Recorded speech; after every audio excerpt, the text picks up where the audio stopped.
नमस्कार दोस्तों, अभी हम लोग बिहार प्रीवियस ईयर मेंस का क्वेश्चन सीरीज चला रखे हैं, मीन्स बिहार जुडिशरी का।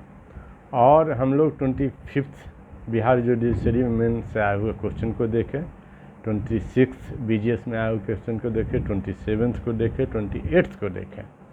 अब 29th बिहार जुडिशरी में आए हुए सीपीसी के क्वेश्चन को देखते हैं।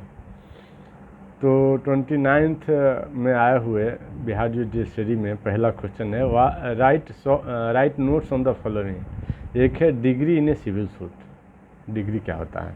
दूसरा एग्जीक्यूशन प्रोसीडिंग क्या होता है। तो ये देखिए कि degree in a civil suit revision हुआ है ना। तो 26th बीजीएस में आया हुआ है और 29th में फिर आ गया। तो सोच सकते हैं प्रीवियस ईयर क्वेश्चन पेपर कितना इंपॉर्टेंट है दोस्तों।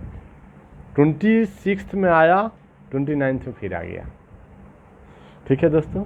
उसके बाद नेक्स्ट है एग्जीक्यूशन प्रोसीडिंग। तो पहला क्वेश्चन देखते हैं, आया हुआ है, फिर भी इसको रिपीट करते हैं। चलिए दोस्तों, व्हाट इज डिग्री देखते हैं। तो section 2(2) of civil procedure code 1908 में इसको डिफाइन किया है। क्या बोलता है? बोलता है degree means the formal expression. अरे भाई, फॉर्मल मतलब ऑफिशियल, जब इजलास चल रहा है तब उस समय लिखेगा तो है फॉर्मल एक्सप्रेशन, जज लिखेगा। ऑफ एन एडजुडिकेशन मतलब फॉर्मल ऑफिशियल ड्यूटी में जजमेंट लिखेगा, ऑर्डर लिखेगा, निर्णय लिखेगा। ठीक है। तो एडजुडिकेट करेगा मतलब डिसाइड करेगा। तो इसको बोलते हैं degree means formal expression of adjudication which so far as regards the court expressing it conclusively determine the right of the parties with regard to either all or any of matter in controversy in the suit and may be either preliminary or final। अरे सभी को कर देगा या partly करेगा, बाकी बाद में देखते हैं, one by one step by step चलेगा। तो कहता है determine the right of the party with regard to इधर ऑल, सब राइट को डिसाइड कर देगा, तब भी डिग्री हो सकता है।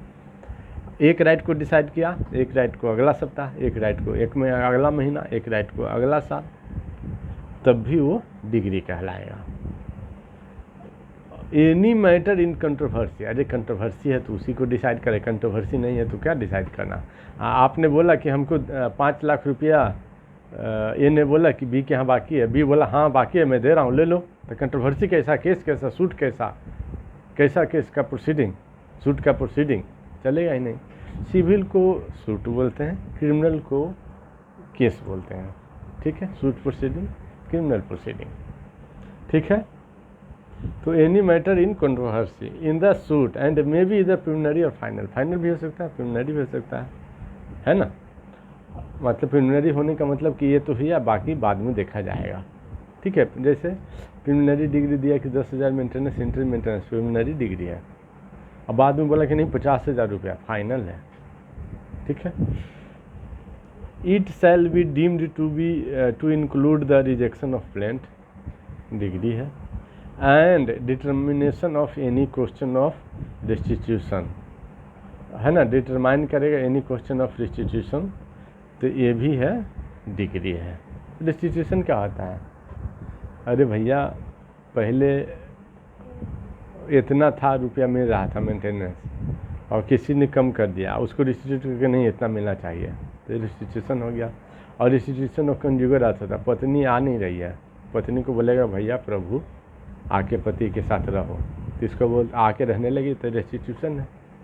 Section 9 of Hindu marriage act 1955 में पति को अधिकार है कि पत्नी को बुलाए कि प्रभु देवी आकर के साथ में रहो, तो है रेस्टिट्यूशन ऑफ कंज्यूगर एक्ट सेक्शन 9 में। तो उसी को बोलता है, एनी क्वेश्चन ऑफ रेस्टिट्यूशन को भी डिटरमाइन करेगा, तो भी डिग्री है। कहता है फॉलोइंग इज नॉट डिग्री। क्या क्या भैया? एक कहता है any order which is appealable, appeal कर सकते हो, तो फाइनल डिग्री कहाँ हुआ? अपील के समय समाप्त हो गया, फाइनल हो गया।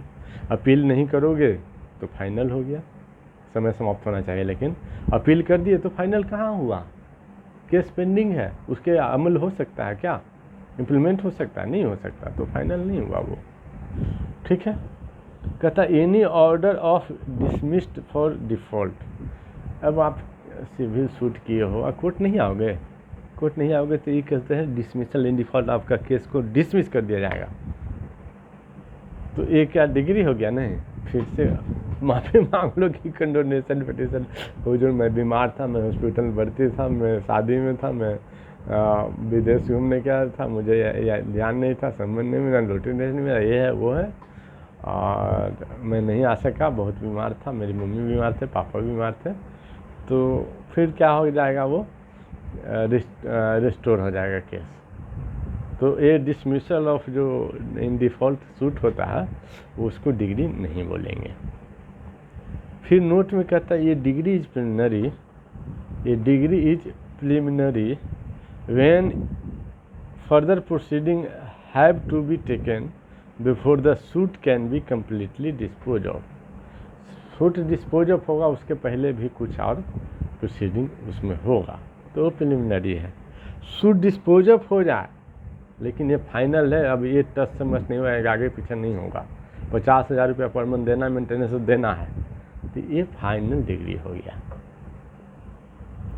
उसके बाद कहता है ये degree is final when such adjudication completely disposes of the suit, तो फाइनल डिग्री कहलाएगा। ये डिग्री में भी partly preliminary and partly final. ठीक है, अब एक सुप्रीम कोर्ट का केस है Deepchand versus land acquisition officer AIR all India reporter year 1994, supreme court, page number 1901। Supreme court ने क्या कहा कि it was held that an order passed by an officer when who is not a court is not a degree. It was held that an order passed by an officer who is not a court is not a degree। अरे जज ही नहीं हो, जज को court बोलते हैं, जज ही नहीं हो तो आप ऑर्डर कैसे दोगे? किसी को फांसी लगा दोगे, कुछ जजमेंट दे दोगे? तो जो ऑफिसर ऑफ द कोर्ट तो है लेकिन जज नहीं है, कोर्ट नहीं है, तो डिग्री नहीं कहलाएगा। ठीक है दोस्तों, वो डिग्री नहीं कहलाएगा। तो हम देख रहे हैं दोस्तों 29th VGS में आया हुआ मेंस का previous year question paper civil procedure code का। पहला क्वेश्चन देख लिए कि short note decree in a civil suit, और दूसरा क्वेश्चन है एग्जीक्यूशन प्रोसीडिंग्स। तो एग्जीक्यूशन प्रोसीडिंग में है कि 1A1 में कि decree refers to be one of 27th decree आ गया ना। अब दूसरा है एग्जीक्यूशन प्रोसीडिंग, तो इसको देखते हैं। दूसरा शॉर्ट नोट एग्जीक्यूशन प्रोसीडिंग है, तो ये degree can be executed by following means. एक हास्यास्पद बात आप लोगों को बोल रहा हूँ दोस्तों कि कोई भी ऑर्डर मिल गया, डिग्री मिल गया, तो उसको एक इम्प्लीमेंट करने फिर से केस कीजिए और उसको बोलते हैं एग्जीक्यूशन प्रोसीडिंग। माननीय council of minister of A state and central government should look after it कि भैया 20 साल बाद जजमेंट आया है प्रभु, तो फिर 20 साल इसको इम्प्लीमेंट करने के लिए एग्जीक्यूशन प्रोसीडिंग करें, इसको ख़त्म करना चाहिए। नहीं मानता है, लेटर SP को लिखो, DM के लिखो, बाय फोर्स इम्प्लीमेंट कीजिए उसको 20 साल फिर। लेकिन अंग्रेज ने बनाया था, किसी को पढ़ना है नहीं, काम है झूठ बोल के वोट लेना और जनता के भला के नाम पर सिर्फ अपना भला करना और जनता को मरते हुए छोड़ देना, ये काम है नेता का। तो इसलिए है एग्जीक्यूशन प्रोसीडिंग, जो कि होना नहीं चाहिए, लेकिन है तो है, अब पढ़ना पड़ेगा, एग्जाम में लिखना भी पड़ेगा। क्या है भाई? तो कहता है execution proceeding A degree can be executed by following means delivery of possession. Delivery of possession होगा तो उसके लिए केस फाइल करो भाई, एग्जीक्यूशन प्रोसीडिंग उस केस का नाम है, लो भैया। दूसरा अरेस्ट, अरेस्ट हो गया तो उसके लिए भी आप मतलब एग्जीक्यूट अरेस्ट करके नहीं मानोगे, अरेस्ट करो, ठीक है, अरेस्ट हिम, नहीं पैसा देता तो जेल में रखो, तो उससे भी एग्जीक्यूट होता है। तीसरा कहता है determination of judgment debtor, detention of judgment debtor. एक होता है डिग्री होल्डर जिसके फेवर में डिग्री है कि मुझे 1 करोड़ रुपया मिलना है ए को, मान लो मैं ए हूँ, अब बी देगा तो उसको बोलते हैं जजमेंट डेटर। तो जजमेंट डेटर को भी जेल में डाल दो पैसा दे नहीं रहा है तो ये भी एग्जीक्यूशन का एक माध्यम है। चौथा कहता है attachment of property to the court. Attachment of property to the court, court को क्या करेंगे, अटैचमेंट ऑफ प्रॉपर्टी कर देंगे। प्रॉपर्टी दे ही नहीं रहा तो कोर्ट में अटैच, फिर कोर्ट से हम दे देंगे। अब देखते हैं कि कौन मना करता है। फिर कहता है पाँचवा की attachment is of property and sale. Attach कर दो फिर सेल कर दो और फिर पैसा दे दो उसको, किसको, डिग्री होल्डर को। और किसकी प्रॉपर्टी अटैच होगा, जजमेंट डेटर के प्रॉपर्टी को। Attachment of property and sale कर दो, पैसा दे दो उसको, किसको, डिग्री होल्डर को। नेक्स्ट पॉइंट कहता है बाय अपॉइंटमेंट ऑफ रिसीवर। अरे रिसीवर आएगा प्रभु, जाओ इसको सब बेच करके सब हिसाब किताब रखो, जिसका जितना लायबिलिटी है दे दो, बाकी मेरे को दो और मैं दे दूंगा किसको, डिग्री होल्डर को। फिर कहता है बाय पार्टीशन, पार्टीशन कर दो, इतना तेरा है, इतना तू ले लो, इतना इसका है, इतना ये ले जाओ। ये भी एक तरीका है ना एग्जीक्यूशन एग्जीक्यूट करने का, एग्जीक्यूशन प्रोसीडिंग को इम्प्लीमेंट करने का। फिर कहता है क्रॉस डिग्री। अब क्रॉस डिग्री को क्या कि हुजूर मेरा भी बकाया है इसके यहाँ 1 कट्ठा, तो 20 कट्ठा है तो 1 कट्ठा मेरा भी है, तो ठीक है 19 कट्ठा तुम लो, 1 कट्ठा ये ले लिया, काम खत्म। ये है क्रॉस डिग्री। क्रॉस डिग्री का एग्जीक्यूट करने के समय ध्यान रखोगे नहीं रखोगे आप। उसके बाद कहता है क्रॉस क्लेम, उसका भी ध्यान रखो। पेमेंट ऑफ मनी, उसको भी ध्यान रखो। अब ऑर्डर 21 रूल 31 to 82 कहता है मोड ऑफ एग्जीक्यूशन। क्या कहता है, रूल 330 कहता है पेमेंट ऑफ मनी। तो एग्जीक्यूट हो गया, पेमेंट हो गया ना, जाओ भाई घर जाओ यार, प्रभु पीछा छोड़ो कोर्ट का, जाओ यहाँ से। फिर कहता है सेक्शन रूल 31 ऑर्डर 21 का रूल 31 कहता है degree of specific performance of movable property, तो हो गया। 32 कहता है specific performance of restriction of consumer rights, तो हो गया। 35 से रूल कहता है ऑर्डर 21 का कि डिग्री ऑफ इमूवेबल प्रॉपर्टी, तो हो गया। फिर कहता है arrest and detention of civil prison.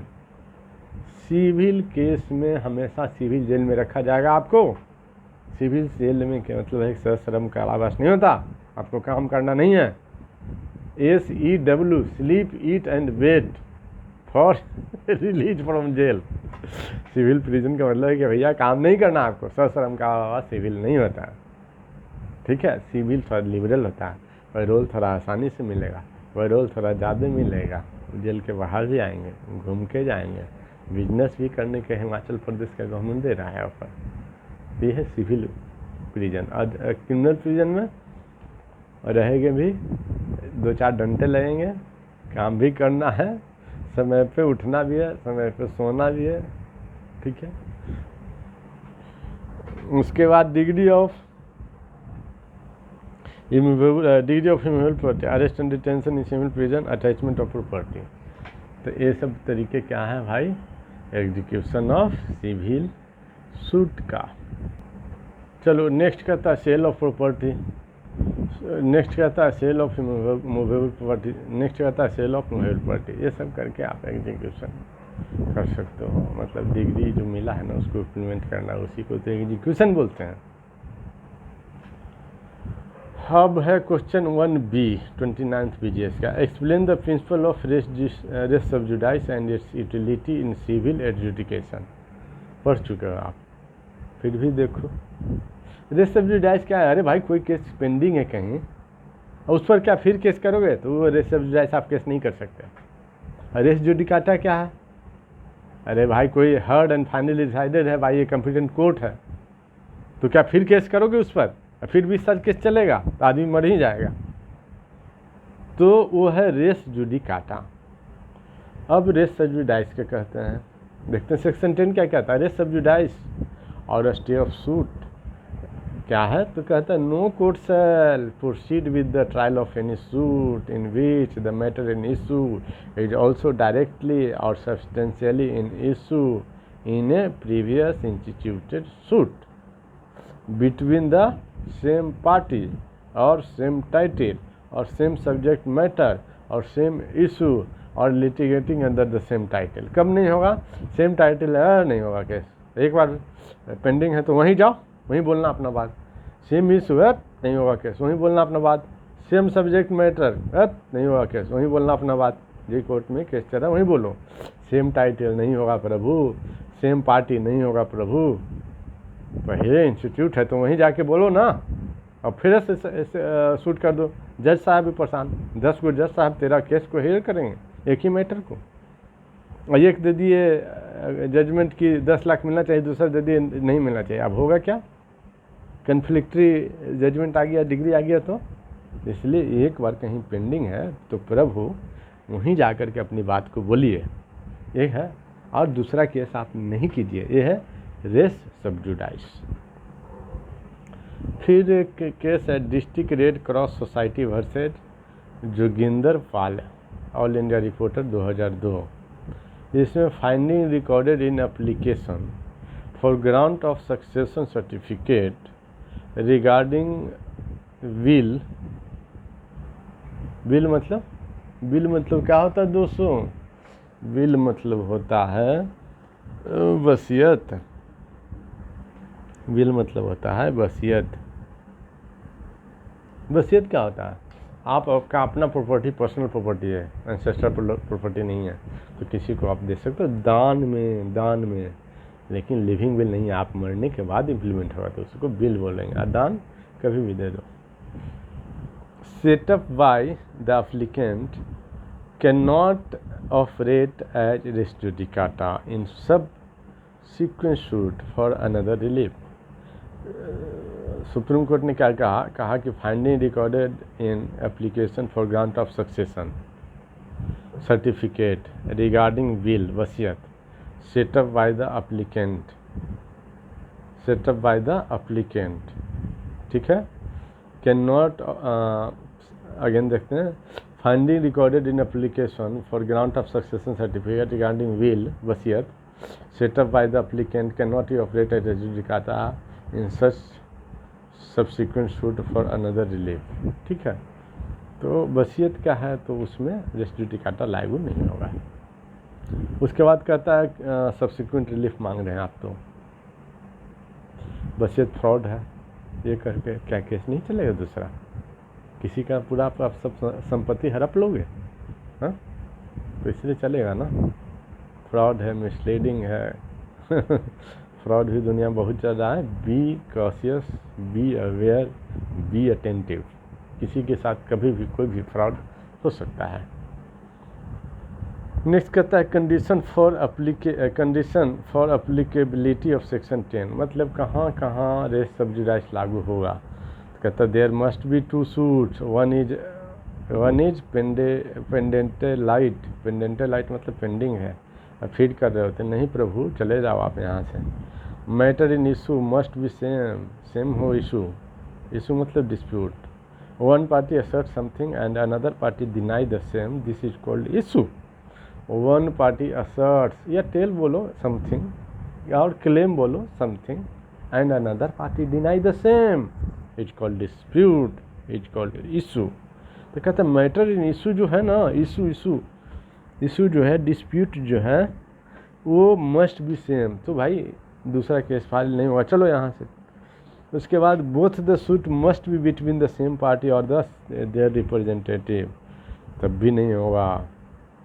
पेंडेंटेलाइट है तब भी नहीं होगा। सेम इशू है तब भी नहीं होगा। सेम पार्टी है तब भी नहीं होगा। सेम रिप्रेजेंटेटिव है तब भी नहीं होगा। Previously instituted suit must B A pending in the court of India. अब विदेश में है पेंडिंग तो यहाँ फाइल करो ना क्रिमिनल वाला के विदेश में तो यहाँ नहीं करो, एक ही जगह चलेगा। सिविल वाला का तो यहाँ कर दो यार, कोई दिक्कत नहीं है।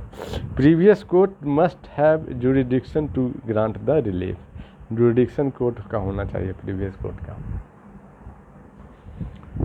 अब नेक्स्ट कहता है क्वेश्चन, नेक्स्ट नहीं, इसमें नेक्स्ट पॉइंट है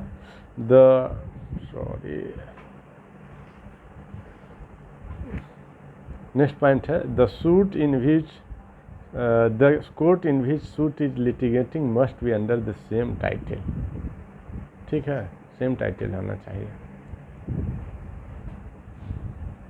अब आगे कहता है test of the applicability of section is whether the decision of a previous instituted suit would operate as res judicata in the subsequent suit.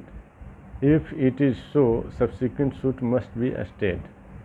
Manohar Lal versus Seth Harilal. Manohar Lal versus Seth Harilal यार 1962 supreme court. इसमें कहता है it was held by supreme court that, supreme court का judgement है कि the language of the section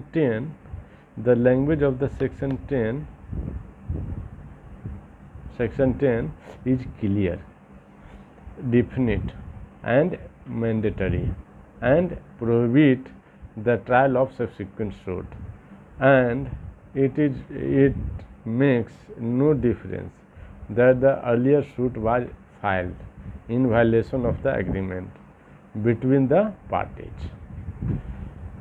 Kulsum निशान versus Mohammad Farooq यार 1969 इलाहाबाद का केस कहता है the court said that the purpose of section 10 is to avoid conflict of judicial decision by preventing court of current jurisdiction from adjudicating the upon the same party. अरे दूसरे court में 50 गो court में case कर दोगे same ही matter पे और सब conflicting decision होगा तो कौन सा डिसीजन माना जाएगा बोलो. वही बात बोल रहा है ना. कौन बोल रहा है? तो सुप्रीम कोर्ट बोल रहा है. Section 10 merely stay the subsequent instituted suit.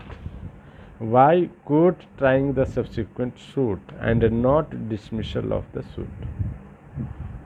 Trial नहीं करने बोलता है, डिसमिस नहीं करता है. उसका मैटर पर देखेंगे, यदि अलग मैटर है तो होगा, चलेगा केस, चलेगा सूट.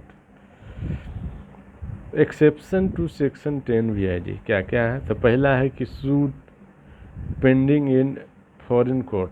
अरे फॉरेन कोर्ट में क्रिमिनल है तो उस पर लागू होगा सब जुडाइस रेस जुडिकाटा दोनों, लेकिन सिविल मैटर पे लागू नहीं है. सिविल मैटर पे फॉरेन में कितना भी केस हो आप यहाँ भी फिर करो, ठीक है.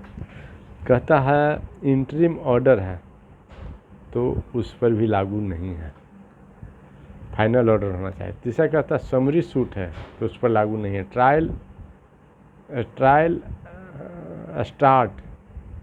क्या है? स्टार्ट होता है. Trial start after the court grant permission to defend to contest the suit. Summary suit. Trial start after the court grant permission to defend to contest the suit. Summary suit पर लागू नहीं. Trial start after the court grant permission to defend to contest the suit तो उस पर भी लागू नहीं है ना. अब नेक्स्ट क्वेश्चन चलते हैं, ठीक है दोस्तों. और एक क्वेश्चन है सेक्शन 29 BJS. इसमें कहता है explain the relevancy of foreign judgment in Indian courts. अरे फॉरेन जजमेंट क्रिमिनल पर असर है, मान्य है, सिविल का कोई मान्य नहीं है. तो कहता है explain the relevancy of foreign judgment in Indian courts. Can we implement the foreign judgment in India? तो सिविल में यस, सिविल में, क्रिमिनल में यस, सिविल में no. State the condition in light of the civil procedure code. तो civil में no civil matter में no मतलब no. Answer foreign judgment is not considered as res judicata और res sub judice. कहता है foreign judgement जो है is not considered res judicata और रेस सब जुडाइस, क्योंकि हम सिविल पढ़ रहे हैं, CPC पढ़ रहे हैं तो सिविल मैटर को पढ़ रहे हैं, इसलिए नॉट नो लागू नहीं होता है. सेक्शन 13 कहता है a foreign judgment shall be conclusive proof as to any matter thereby directly adjudicated upon between the same parties और द सेम टाइटल. ठीक है, कहता है a foreign judgment shall be conclusive proof.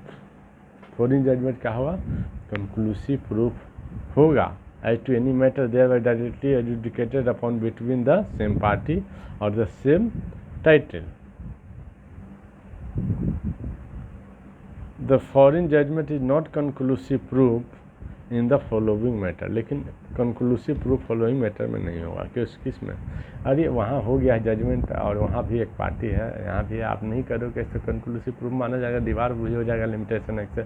Hit by limitation act, hit बोलते हैं word, है ना। You hit the gym eight 7 AM, 7 बजे आप जिम जाते हो तो उसका सेंटेंस है hit the gym eight 7 AM। तो क्या जिम को जा कर के मुक्के मारते हो, नहीं, वैसे ही लैंग्वेज है। उसके बाद कहता है foreign judgment is not conclusive in the following case. पहला है not the pronounced by a competent court, तो नहीं लागू होगा। दूसरा है not delivered on merit of the case, तो नहीं लागू होगा। Not appears that proceeding is founded on incorrect views, it appears that proceedings is founded on incorrect views of international law और refusal to recognise the law of India. Next कहता है judgment obtained are opposed to principle of natural justice, judgment obtained are opposed to principle of natural justice। next है judgment has been obtained by fraud, तो ये सब पे लागू नहीं होगा। नेक्स्ट है कि where it sustains a claim founded on a breach of any law in force in India। अब इंडिया के कानून का विरोध ब्रीच करके आप कोई जजमेंट दिए सिविल में, तो इंडिया में थोड़ी ना लागू होगा, ठीक है। उसके बाद केस है दोस्तों कि रेणु सागर पावर, है ना, कंपनी, है ना, limited versus general electric company limited.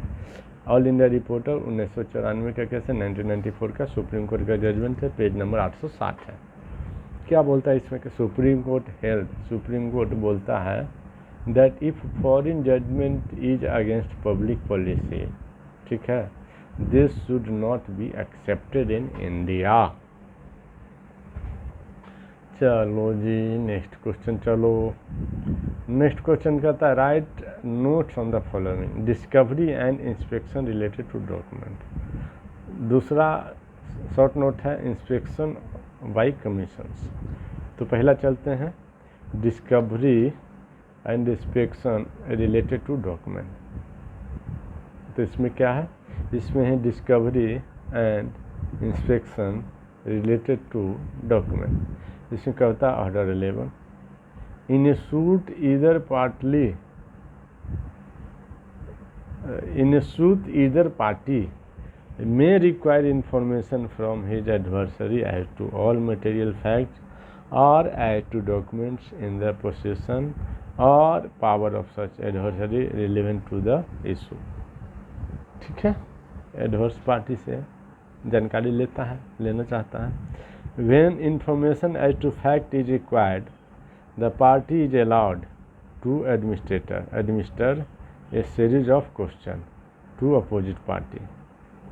These questions are known as interrogatories, and when it seems proper by the court, the other party is compelled to answer them on oath before trial।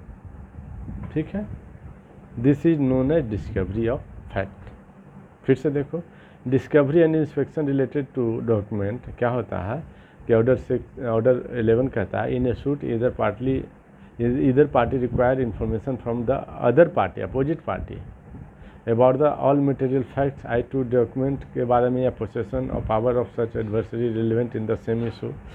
ये document मांग रहा है opposite party से। तो when information as to fact of required, the party is allowed to administer a series of questions to opposite party। These questions are known as interrogatories।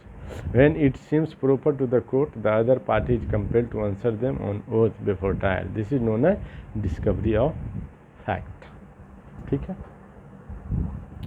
next discovery is obtaining by one party to an action or suit of information on oath from another party। It is of two kind।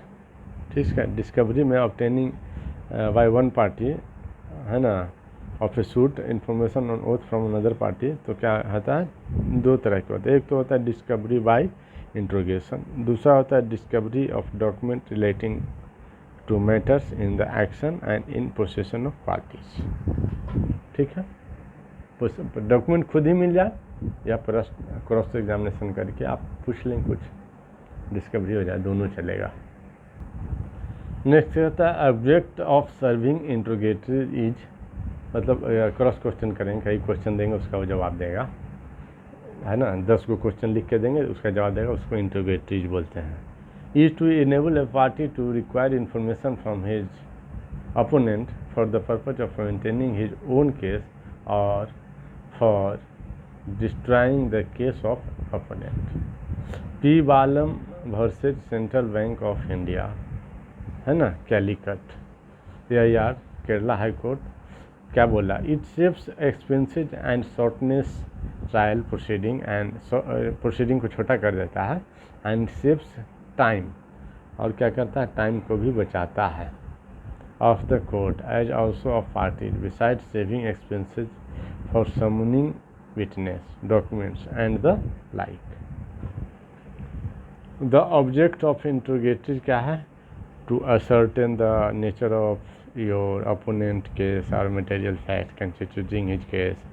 दूसरा, to support your own case either directly or by obtaining admissions or indirectly by destroying your adversary's case. तीसरा, to save expenses and shorten litigation. When interrogatory must not allowed, interrogatory कब नहीं allow, लिख के 50 question दिए तो वो बोले हट इसमें से 2 क्वेश्चन हटाओ, तो वो 2 क्वेश्चन कौन है, exclusive evidence of his adversaries case title, उसके पास है, वो किसी को बताने के लिए बाध्य नहीं है, तो हटाना है क्वेश्चन वो। कॉन्फिडेंशियल है, प्रिविलेज कम्युनिकेशन है बिटवीन पार्टी एंड एडवोकेट्स, तो उसको भी हटाना है। प्रिविलेज कम्युनिकेशन कॉन्फिडेंशियल और गुप्त होगा, और उसमें official secret act government of India का एक्ट उसके तहत पनिशमेंट है, ये बता दिया आप। तो दूसरा, प्रिविलेज कम्युनिकेशन पति पत्नी के बीच का कम्युनिकेशन किसी को नहीं बता सकते, यह है प्रिविलेज कम्युनिकेशन। एडवोकेट क्लाइंट के बीच का कम्युनिकेशन किसी को नहीं बता, एडवोकेट कलर के बीच का कम्युनिकेशन किसी को नहीं बता सकते, ठीक है। इसके बाद नेक्स्ट कहता है कि disclosure of injurious to public health, तो उसको क्वेश्चन को हटा दो। उसके बाद नेक्स्ट कहता है premature interrogatories are not allowed, उसको भी हटा दो। उसके बाद interrogatories must not be fishy in nature, ठीक है। उसके बाद ऑर्डर 11 रूल 6 क्या कहता है, the party answering any interrogatories may take objection on the ground that it is scandalous है, इरिलीवेंट है, नॉट एग्जिबिटेड बोनाफाइड है for the purpose of the suit, तो हटा देगा क्वेश्चन को, एक क्वेश्चन हटाओ। Matter not sufficiently material at that stage, तब भी हटाओ। प्रिविलेज कम्युनिकेशन है, तब भी हटाओ।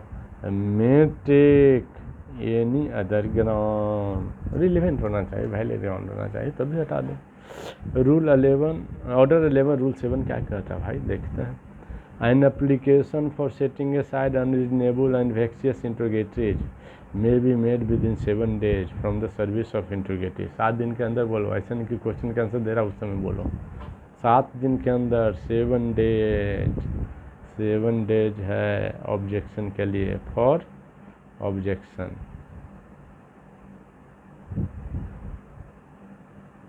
सबका लिमिटेशन है, टाइम पीरियड लिमिट होता है। रूल 8 क्या कहता है, कौन सा, ऑर्डर 11 का रूल 8 कहता है interrogatory shall be answered by affidavit to be filed within 10 days और within such further time as the court may allow. 2B11 inspection by commissions, section 75 क्या कहता है, कहता पावर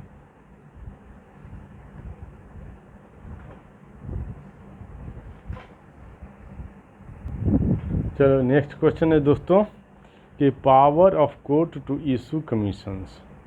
द कोर्ट में issue commissions, commission से group of expert को appoint करेगा, उसको कमीशन बोलते हैं, है ना। क्या किस लिए करता है, to examine any person to make local investigation, to examine और एडजस्ट अकाउंट।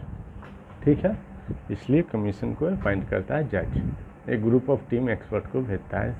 ठीक है, उसके बाद कहता है टू मेक, पार्टीशन करने के लिए भी कमीशन अपॉइंट करता है। सर्वे नोइंग कमीशन अपॉइंट करें। कौन सा कमीशन? तो सर्वे नोइंग कमीशन अपॉइंट करेगा। उसके बाद to hold a scientific technical expert investigation, तो कमीशन अपॉइंट करेगा। हर सब साइंटिस्ट जाओ भाई। To conduct sale of property, हर 4-5 आदमी तो चाहिए कुछ बेमानी ना हो जाए, जाओ कमीशन अपॉइंट कर देगा, भेजेगा उसको। To perform any ministerial act, supervisory act का मिनिस्ट्रियल एक्ट कहते हैं। मिनिस्टर क्या करता है? खाली सुपरवाइज करता है। ठीक है दोस्तों, इसलिए आजकल इंडिया में डीएम, सर्किल अफसर सबका इलेक्शन होना चाहिए डायरेक्ट। मेयर का कर दिया पटना में डायरेक्ट इलेक्शन, कोई भी चुनेगा किसी को भी तो जनता चुनेगा, और उसमें भी 1 साल से लेकर 5 साल के लिए। 1 साल तो हटेगा नहीं, लेकिन 5 साल उसका निश्चित नहीं है। जनता चाहे तो उसको हटा सकता है। तब देखते हैं कि कैसे काम नहीं करता है मिनिस्टर लोग। चलो सेक्शन 76 चलते हैं। Commission to another court, a commission for examination of person may be issued by any court not being high court situated in a state other than the state in which the court of issue is situated and having jurisdiction in the place of which the person to be examined resides। तो वहीं commission issue होगा ना, jurisdiction रहेगा तब ना, नहीं तो ऐसे कैसे होगा। दूसरा, every court receiving commission for the examination of any person shall examine him and commission when it has been duly executed shall be returned together with the evidence taken under it to the court from which it was issued। ठीक है, अरे जिसको court ने issue किया commission उसी को report दोगे ना। अरे जो कमांडिंग अफसर बोला तो रिपोर्ट दोगे, वापस सैल्यूट करोगे उसी को आगे ना, कि दूसरा कमांडिंग अफसर को।